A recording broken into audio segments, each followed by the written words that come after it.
Assalamu alaikum respected doctors. Welcome to my YouTube channel MBBS and BDS lectures. Today video number is 358 on our YouTube channel.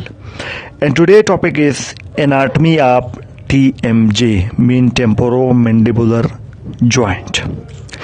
Now topic outline include first definition of TMJ, second location of TMJ, and third components of TMJ, which is actually 6 in number, we will study in detail, and number 4th is the movements of TMJ, and number 5th is the blood supply of TMJ, and the 6th topic outline is the innervation of TMJ.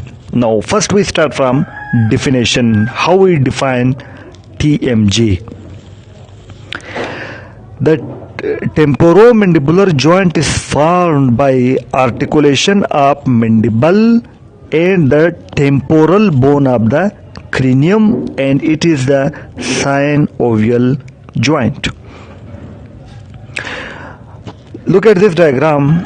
There is above the temporal bone which have two articulating surfaces. In the red arrow show mandibular fossa and black is articular eminence, and mandible condyle will be articulated with the surfaces of articular temporal bone, articular surfaces of temporal bone. Now second is the location where TMJ is located.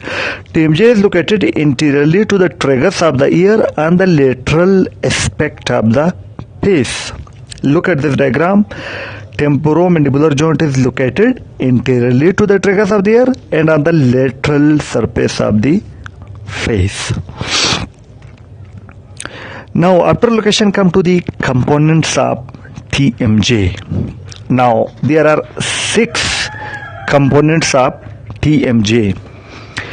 Number 1 component is the mandibular condyle, and second is the articulating surface of temporal bone to which the condyle make joint articulation. Third is the articular disc which divide the cavity into upper and lower, and fourth is the capsule which cover the whole joint, and number 5th is the synovial membrane which secretes synovial fluid, and the 6th is the ligaments which give stability to the joint. These are the 6 components of TMJ. Now look at this diagram.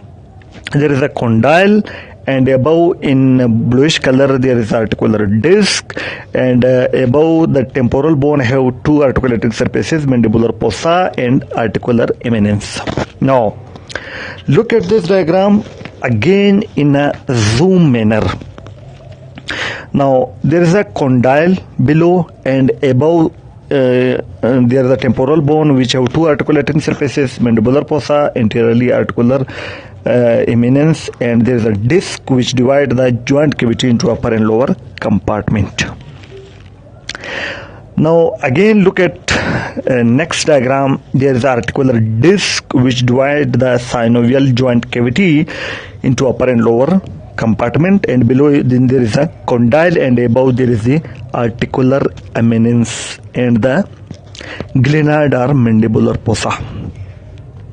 Now we will study in detail these 6 components. The first is the mandibular condyle.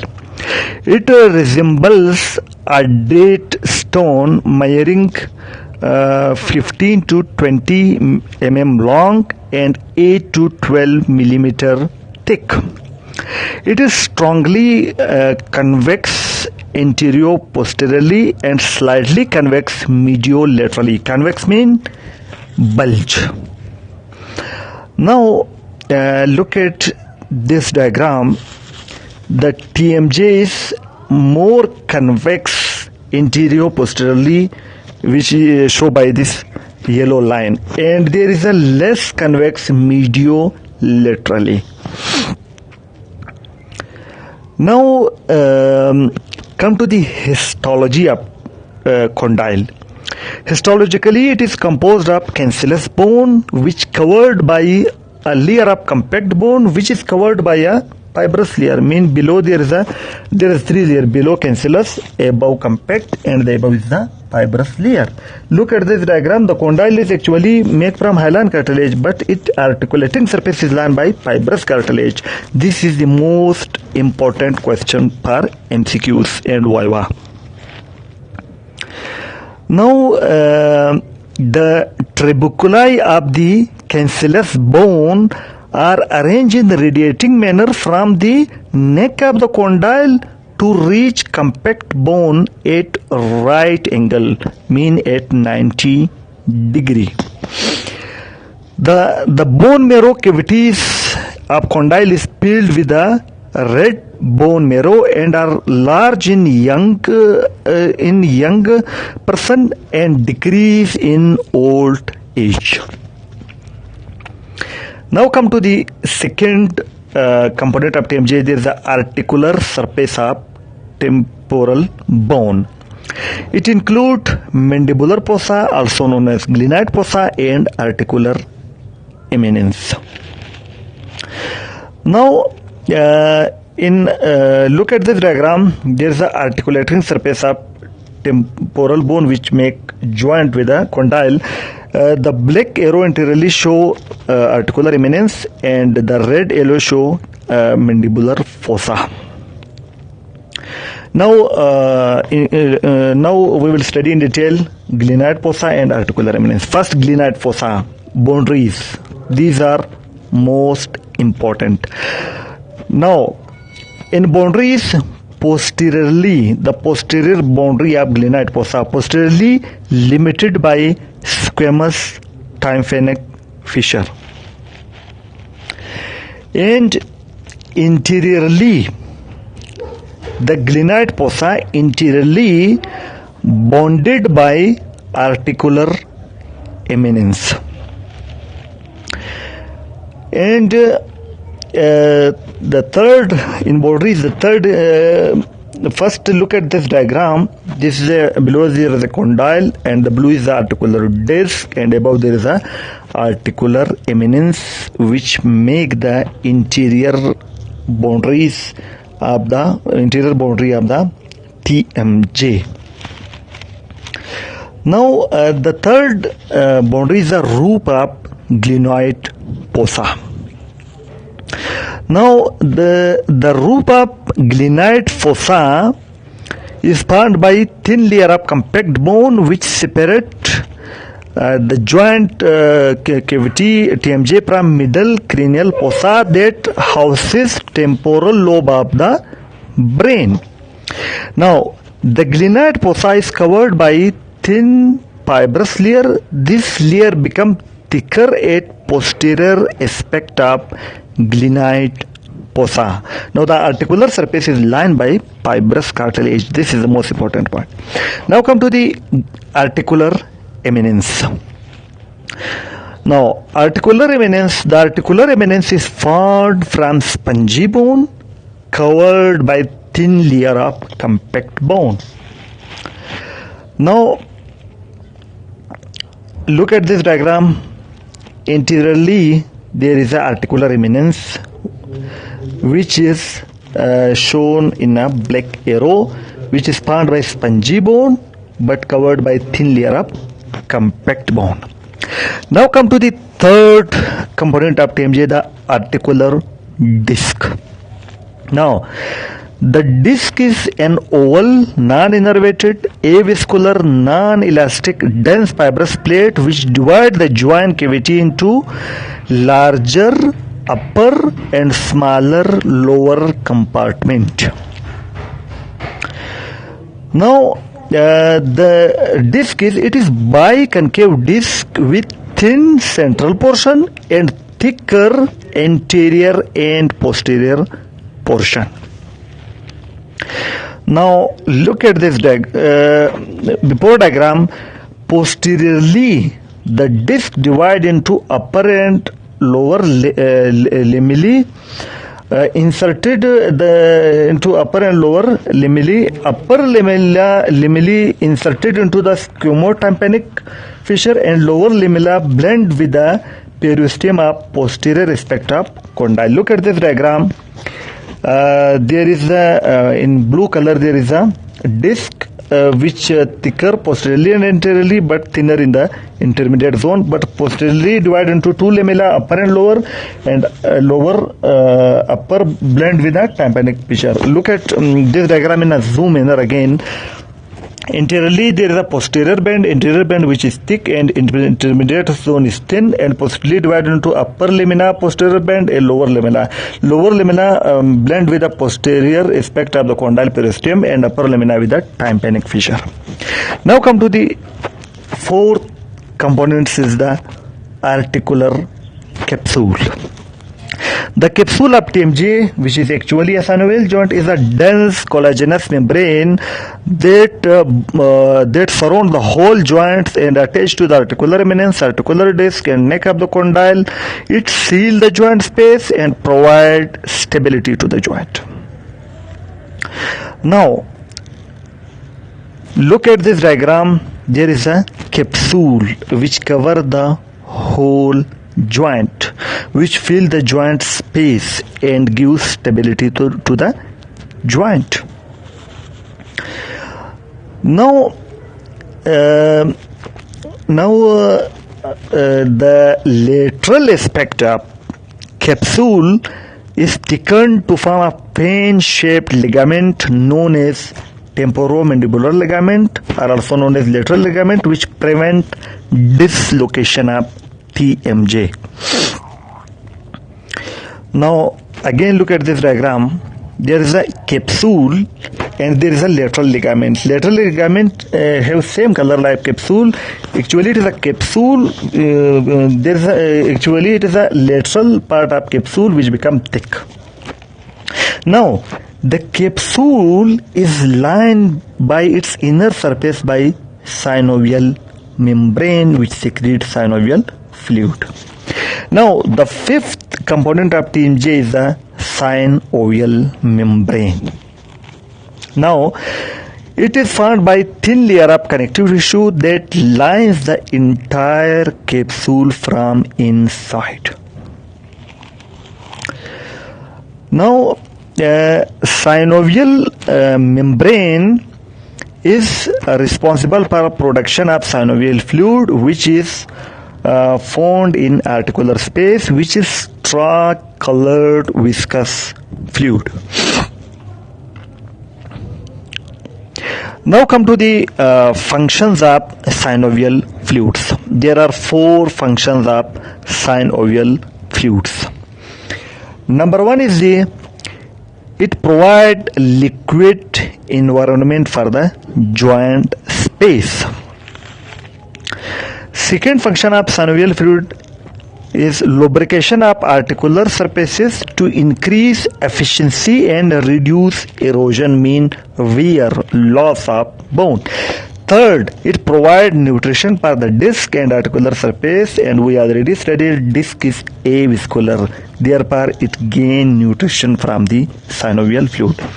Number four, it's clearing the joint cavity from debris caused by tear and wear of the joint. These are the four functions. Now come to the last component of TMJ is the ligaments. The ligaments give stability to the joint. Now there are three types of ligament. Number one is the temporomandibular ligament, which we already studied. It is the thickened lateral portion of the capsule. Second is the stylomandibular ligament. Its name indicates stylo. It originates from stylar process and inserted into the originate from stylar process and inserted to the angle of mandible. Third is the spinomandibular ligament. Again, its name shows it originates from spine of sphenoid bone and inserted into the lingula, which is run from spina sphenoid bone to the lingula of mandible, which is present near to the mandibular canal, which present on the medial aspect of the TMJ condyle. Now, this is the ligament diagram. First is the lateral ligament, anteriorly spinomandibular ligament, posteriorly there is a stylomandibular ligament which originate from styloid process and come to the lingula and the inner aspect of the ramus of mandible. And now come to the movements of TMJ after component of TMJ. Now, TMJ permit two types of movement. First is the protrusion and retraction movement, mean anterior and posterior movement. The upper part of the joint allow protrusion and retraction of the mandible, mean anterior and posterior movement of the jaw. Now, look at this diagram. The green is the articular disc which divides the joint cavity into upper and lower compartment, and upper compartment allow protrusion and retraction movement, mean anterior and posterior movement. Second movement which permit by TMJ, which allow by TMJ, is the elevation and depression. Now, the lower part of the TMJ allow elevation and depression of mandible, mean opening and closing of the mouth, mean upper compartment allow protrusion and retraction, lower compartment of the joint allow elevation and depression, mean opening and closing of the mouth. Again, look at this diagram. The lower compartment which is small, upper compartment is large, lower compartment allow elevation and depression, upper compartment allow protrusion and retraction.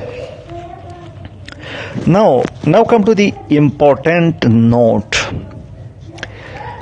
Protraction or protrusion and retraction movement also known as translational movement, and elevation and depression movement also known as hinge movement or rotational movement. You should know about all these names. For movements of jaw, muscle of mastication, gravity, digastric and mylohyoid muscle is responsible. Now come to the blood supply of TMJ. TMJ receive blood supply from branches of external carotid artery, which are 3 in number. But the most important is number 1, superficial temporal artery, second, middle meningeal artery, third, maxillary artery. But the most important is the superficial temporal artery. Now come to the innervation of TMJ. Actually, TMJ is innervated by trigeminal nerve, fifth cranial nerve, and the branch of fifth cranial nerve, which is mandibular nerve. Then mandibular nerve divide into 3 nerve. Number 1 is auriculotemporal, second deep temporal, third mesenteric nerve. This is the innervation of TMJ.